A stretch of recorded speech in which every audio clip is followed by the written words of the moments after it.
que tous ces principes sont fondés sur le succès de Jésus. Jésus-Christ est le parfait modèle, et même le parfait modèle dans le domaine de la réussite. C'est pourquoi tous ces 100 principes tirent leur origine de la vie de Jésus et du succès de Jésus. Parlons du lieu. Jésus-Christ a réussi parce qu'il avait respecté le lieu de sa destinée. Étant Dieu, il pouvait naître à Kinshasa. Étant Dieu, il pouvait naître à Rome. Et Jésus n'est pas né à Rome. Il n'est pas né en Afrique. Il est né en Israël. Pourquoi? Parce qu'il y avait un lieu prévu par son Père pour que démarre l'histoire du salut, et c'était en Israël. Et la Bible nous dit qu'il n'a pas été appelé Nazaréen au hasard. Il est venu s'y installer afin que s'accomplisse la prophétie au sujet de Nazareth. Jésus n'a jamais mis ses pieds physiques à Rome. Jésus n'a jamais mis ses pieds physiques en Afrique centrale. Il a été en Égypte quand il était enfant, mais dans le domaine du ministère. Alors qu'il pouvait faire tout ce qu'il voulait. Il a pu marcher sur l'eau. Et donc il pouvait faire des tours, un peu à gauche, un peu à droite. Mais il était là en Israël, son quartier général à Capernaum. Pourquoi a-t-il fait cela? Parce que Dieu est partout, mais Dieu ne bénit pas partout. Retenez cela, mes frères. Tu n'amèneras pas Dieu où tu veux, c'est lui qui t'amènera où il veut. Lorsqu'Israël est sorti de l'Égypte, ils étaient dirigés dans le désert par la colonne de nuée et par la colonne de feu. Si la colonne de nuée est au nord, vous êtes au nord. Si elle est au sud, vous êtes au sud. Israël ne se déplaçait pas comme il voulait. Notre problème dans le domaine du succès, c'est que nous disons, j'ai décidé de me déplacer, j'ai décidé de voyager, j'ai décidé de déménager sans consulter Dieu. Un papa de l'église avait de l'argent et puis il est allé habiter un quartier. Depuis qu'il est allé habiter ce quartier, il a perdu toute sa richesse. Je suis allé le voir, j'ai dit, oh, tu es venu dans ce quartier? Je connais ce quartier. C'est un quartier plein de sorcellerie. Est-ce que tu as consulté Dieu avant d'y aménager? Il me dira non, j'ai trouvé une belle maison et j'ai décidé d'y habiter. Frères et sœurs, la Bible nous dit de ne jamais dire je ferai, j'irai. Mais il faut dire si Dieu veut, si Dieu veut. Et les musulmans le disent souvent, Inch'Allah, n'est-ce pas? Si Dieu veut, mais rarement les chrétiens disent si Dieu veut. Tu sais que ta vie peut totalement être bouleversée, négativement ou positivement, rien que par un déménagement, rien que par un déplacement. Je vous donne l'exemple. Lot décide d'aller habiter à côté de Sodome et Gomorrhe. Il décide sans Dieu. Et qu'est-ce qui lui arrive? Après des temps, il se retrouve à Sodome et Gomorrhe, là où il y a l'homosexualité. Et un jour, les sodomites décident de violer les anges qui viennent le visiter. Ou même, il veut même donner ses filles vierges pour protéger ses visiteurs. Et il en est sorti comment? Sa femme est devenue une statue de sel, rien qu'à cause d'un déménagement. Ainsi, voici ma question. Toi qui veux réussir, es-tu là où Dieu t'attend? Tu es à Kinshasa parce que tu aimes Kinshasa ou parce que Dieu t'a demandé d'être à Kinshasa? Tu veux aller vivre en Europe parce que tu aimes l'Europe ou parce que Dieu t'a dit que ta destinée est en Europe? Naomi a quitté Israël et est allée à Moab pour avoir le pain. Mais qu'est-ce qui lui est arrivé? Elle a perdu son mari, elle a perdu ses enfants par un déménagement. Sachez ceci, que Dieu nous protège là où il nous envoie. Et si tu te retrouves là où Dieu ne t'a pas envoyé, les anges de Dieu ne seront pas avec toi. L'ange de Dieu accompagne et protège ceux qui marchent dans la crainte de Dieu. Je vous donne un exemple personnel. Lorsque j'ai commencé l'église Compassion, étant un garçon de Lemba, je me suis dit, je maîtrise Lemba, je connais Lemba. À Lemba, on me connaît. Alors, si je commence une assemblée à Lemba, elle va marcher, l'intelligence humaine. Et je décide d'aller ouvrir l'église à Lemba. Les commissionnaires viennent. Pasteur, tu veux une parcelle où? À Lemba, à Lemba. Et ils me trouvent une parcelle à Lemba. Et j'ai commencé à Lemba. C'était bien. Pour les autres, parce qu'on avait atteint 600 membres, on faisait 3 cultes le dimanche. C'était parmi les grandes églises de Lemba. Mais au-dedans de moi, j'étais insatisfait. Je savais que ce que Dieu m'avait donné pouvait faire plus que cela. Mes frères, ici, je n'ai pas travaillé.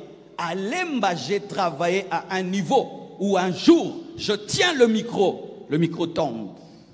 Je vais voir le médecin, hypertrophie du ventricule gauche. Mon cœur a gonflé, 600 membres seulement.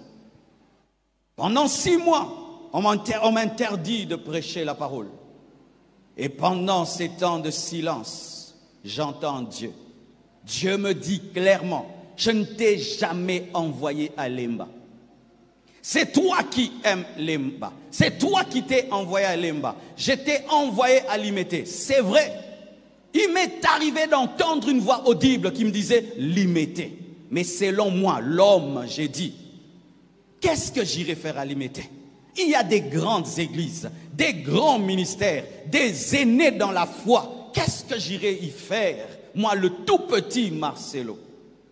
J'ai décidé d'être à Lemba, mais j'ai stagné.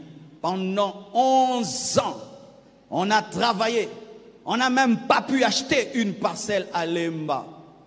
On n'a totalisé que 30 000 $ dans la caisse. On payait un loyer de 180 $ difficilement. Des fois, on avait même des dettes.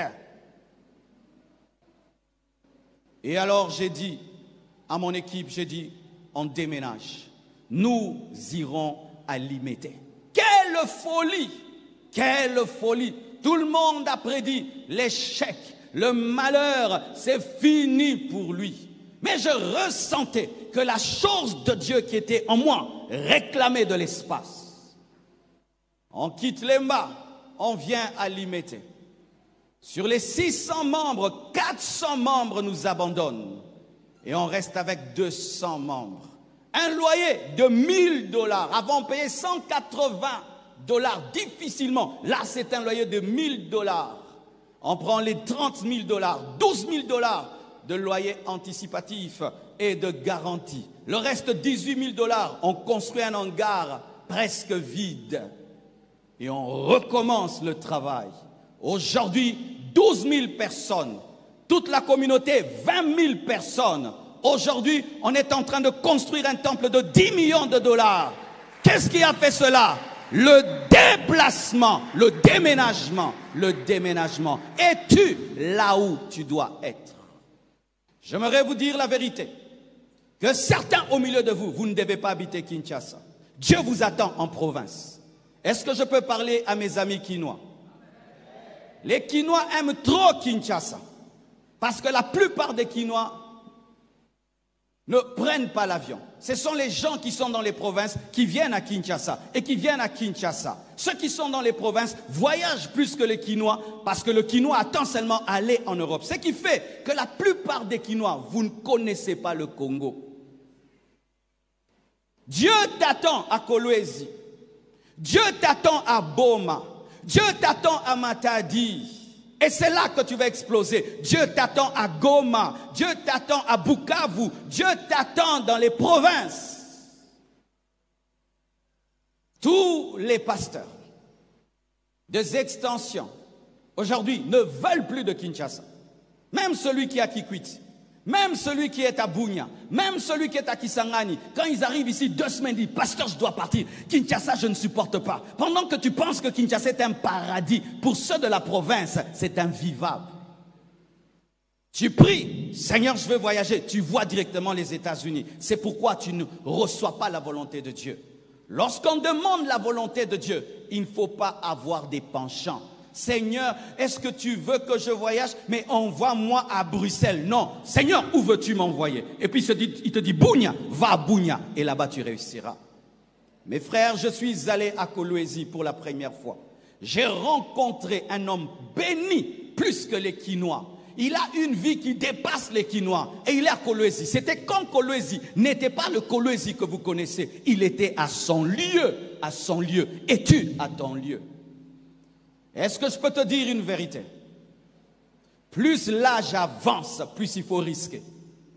Je répète, hein, plus l'âge avance, plus il faut risquer. Tu es à Kinshasa, tu commences à aller vers la quarantaine, la cinquantaine, et tu ne vois pas clair. Frère, Betavi Moulangi.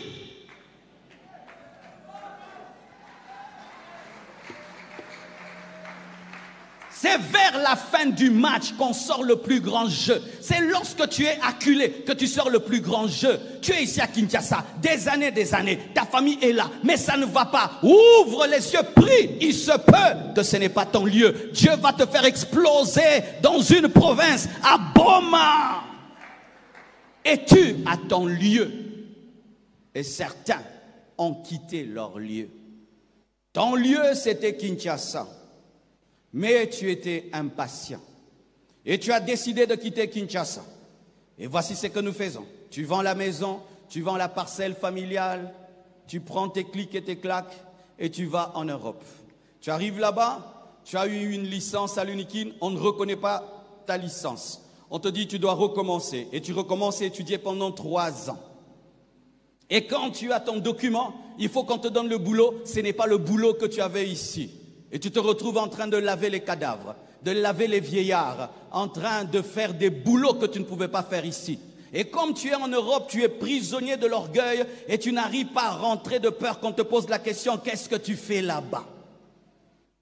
Aie l'humilité de rentrer à Kinshasa, toi qui me suis sur Internet. Tu as quitté Kinshasa. Et en Europe, tu te pavanes. C'est vrai, tu nous envoies des photos, bien habillés et tout le reste. Mais ta vraie vie, c'est une vie d'échec, de stagnation et de pauvreté. Rentre au pays. Rentre au pays. Et si tu es en train de faire des démarches, tu es en train de faire des démarches pour quitter Kinshasa, aller dans tel ou tel pays, est-ce que Dieu t'a parlé? J'aimerais dire une vérité. La plupart des temps, un peuple est appelé à prospérer dans son propre pays et quelques raretés sont appelées à prospérer en dehors de leur pays. Dangote, l'Africain le plus riche au monde, habite où? Il habite le Nigeria, là où il vit. Les Américains les plus riches du monde sont où? Aux États-Unis. Le Chinois le plus riche du monde est où? En Chine. Et si tu veux être le Congolais le plus riche du monde, tu dois être au Congo. Oh, tu dois être au Congo. Tu dois être au Congo. Avez-vous déjà entendu facilement un Africain devenir multimilliardaire aux États-Unis, en Europe et tout le reste? Peut-être si tu fais le football ou bien le basketball, mais par les affaires ou autre une entreprise, c'est très très rare. Mais ici, tu peux être millionnaire, multimillionnaire, milliardaire au nom de Jésus dans ton pays. Dans ton pays. Dans ton pays. Que Dieu te donne l'amour de ta nation, la foi du succès dans ta nation. Donne-moi l'amen. Lorsque le Seigneur m'a dit de rester à Kinshasa, je pensais aller aux États-Unis. Tous ceux, presque tous ceux avec qui nous avons été formés et consacrés sont allés en Europe, aux États-Unis et tout le reste. Et là, je galérais, je souffrais. Et tu vois les photos à gauche et à droite. Et tu as l'impression que Dieu t'a abandonné. Ce n'est pas parce que les autres ont commencé que toi tu ne commenceras pas. Ce n'est pas parce que les autres se sont tenus debout que toi tu seras collé à ta chaise. Il y a un temps pour toute chose. Il y a un temps pour toute chose. Reste à ton lieu, reste à ton lieu, reste à ton lieu. Et je me prépare à aller aux États-Unis. Tout est fin prêt. Il fallait que j'aille à un dîner organisé par le Congrès américain, ils le font chaque année, et profiter après ça, rester. Et ça s'appelle le Kuta vraiment. Hein? Tu es allé pour déjeuner, et puis tu commences à dîner éternellement. Toi, tu es allé pour telle chose, tu es resté pour du bon. Tu as menti, hein? Et je voulais y aller et rester. Et je vois une vision. Je suis en train de monter dans un avion et puis on me chasse. Je persévère dans le projet et je vois une autre vision. Je vais aux États-Unis et moi et mon père spirituel, nous commençons à nous chamailler jusqu'à ce qu'un jour il m'a maudit. Alors j'ai compris que Dieu voulait que je reste au Congo. Et je suis resté au Congo. Je suis tombé amoureux du Congo. Je suis devenu passionné du Congo. Et Dieu m'a béni au Congo. Et je vais dans le monde entier quand je veux. Mais je suis au Congo. Frères, sœurs, tu veux aller en Europe. Voici une question encore que je te pose. Pour faire quoi? Je peux comprendre. Quelqu'un qui a 18 ans, 12 ans, 15 ans, il va étudier et tout. Maintenant, à 45 ans. À 45 ans, tu vas aller chercher. Tu peux y aller si tu as fait beaucoup d'argent ici. Là-bas, tu vas te reposer, je comprends. Mais à 45 ans, 50 ans, tu voyages comme un jeune homme de 12 ans. Frère, au 70 ans. Au Koufi avant l'IA. En français, tu meurs avant de manger. Et vois combien d'argent tu es en train de dépenser dans ce voyage. Combien de fois on t'a escroqué? 10 000 ici, 20 000 ici, 30 000 ici. Cet argent que tu mets dans ces démarches, c'est déjà une boutique, c'est déjà une entreprise. Comment nous sommes capables à faire des sacrifices pour voyager? Mais l'argent que tu dépenses, c'est déjà une entreprise. Investis dans ton pays, patiente, persévère et tu seras grand. Tu mets 20 000 $ dans un voyage, mais c'est une grande entreprise. Comment cela? Ce courage que nous avons de nous lancer dans un pays étranger. Tu ne connais personne et tu vas te battre dans le froid. Tu n'as pas d'amis là. Mais ce même courage, tu peux l'utiliser au Congo. Dieu ne bénit pas partout, même s'il est partout. Dieu bénit au lieu du rendez-vous. C'est seulement à Morija que Dieu est appelé Jéhovah Jireh. C'est seulement à Golgotha que Jésus dit tout est accompli. C'est seulement dans la chambre haute qu'il y a la Pentecôte. Tu veux aller, est-ce que Dieu t'a dit? Tu es ici, est-ce que Dieu t'a dit? Si le Seigneur t'a parlé, que ta destinée n'est pas au Congo, gloire à Dieu, vas-y. Et je te dis qu'il sera avec toi. Parce qu'il est aussi le Dieu des étrangers. Je dis, il est aussi le Dieu des étrangers. Il est aussi le Dieu des étrangers. La destinée de Joseph n'était pas parmi ses frères, mais c'était en Égypte. Et là, il est devenu ministre. Si tu es un Joseph, alors vas-y. Mais si tu n'es pas un Joseph, reste et prospère à cet endroit-là.